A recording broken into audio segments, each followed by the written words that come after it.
دیکھیے ایک دور تھا کہ ممبر و محراب کی یہ آوازیں بڑی مضبوط آوازیں تھیں. یہ آوازیں جب اٹھتی تھیں تو لوگوں کی زندگیاں بدلتی تھیں. یہ آوازیں جب اٹھتی تھیں تو سماج میں انقلاب آیا کرتا تھا. اور یہی ممبر و محراب کی آوازیں جب اٹھتی تھی نا تو بڑے بڑے باطل طاقتوں کے پتے پانی ہو جایا کرتے تھے. لیکن آج کے ہمارے اس دور میں ممبر و محراب کی آوازیں کمزور پڑ گئی ہیں بلکہ بے اثر ہو گئی ہیں.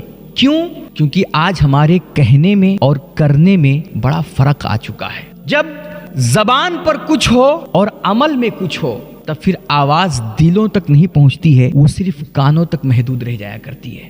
آج ہمارے یہاں خطاب کم، شور زیادہ ہوتا ہے، وہ ہلہ بہت ہوتا ہے. آج ہماری آواز تو اونچی ہوتی ہے لیکن دل میں درد نہیں ہوتا ہے. ہمارے پاس الفاظ بہت ہوتے ہیں مگر ان میں اخلاص کی کمی ہوتی ہے. اور ہماری تقریروں کی بے اثر ہونے کی دوسری وجہ یہ ہے کہ آج ہم عوام کی ضرورتوں کو نہیں محسوس کر پا رہے ہیں، یا محسوس کر نہیں پا رہے ہیں، یا محسوس کرنا ہی نہیں چاہتے. یعنی کہ آج ہمارا نوجوان بے روزگار ہے، ہمارا سماج بے راہروی کا شکار ہے، اخلاق کی پستی ہے، تعلیم کی کمی ہے، اور ہمارے سامنے پوری امت مسلمہ کے سامنے نئے زمانے کے نئے چیلنجز ہیں، دنیا بھر کے مسائل ہیں.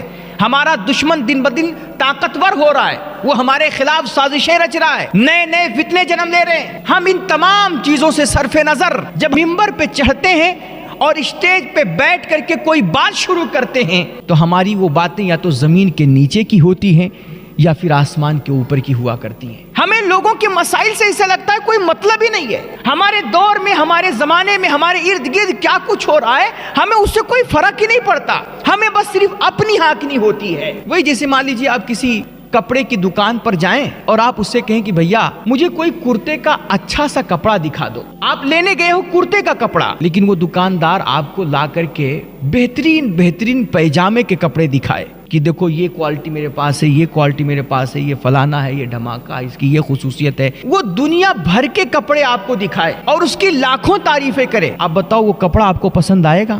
آپ اس دکان سے کپڑا لوگے؟ نہیں لوگے بھائی، کیونکہ آپ کو چاہیے کرتا اور وہ آپ کو کیا دکھا رہا ہے؟ پیجامہ دکھا رہا ہے. تو پھر آپ اس دکان پہ خریداری کیوں کرو گے؟ میرے بھائی یہی مسئلہ ہے ہمارا آپ کا. آج ہماری شکایتیں ہیں کہ مسجدوں میں نوجوان اس وقت آتا ہے جمعہ کے دن کہ جب ہمارا خطبہ شروع ہو جاتا ہے. تقریر میں لوگ انٹرسٹ نہیں لے رہے ہیں، جلسوں میں سامعین کی تعداد گھٹ رہی ہے. پڑھے لکھے لوگ، سنجیدہ طبقہ جو ہے وہ ہماری محفلوں میں بیٹھنا اپنی کسر شان سمجھتا ہے. کیوں؟ اس کو کوئی مزہ نہیں آتا ہے، اس کے مطلب کی چیز نہیں بیان کی جاتی ہے. ہم نے سمجھا کہ شاید ہمارا دین صرف روزہ، نماز، مسجد، مدرسہ، مصلی اور تسبیح و تحمید تک محدود ہے، قبر تک محدود ہے، آخرت تک محدود ہے. دنیا کا ہمارے اسلام میں کوئی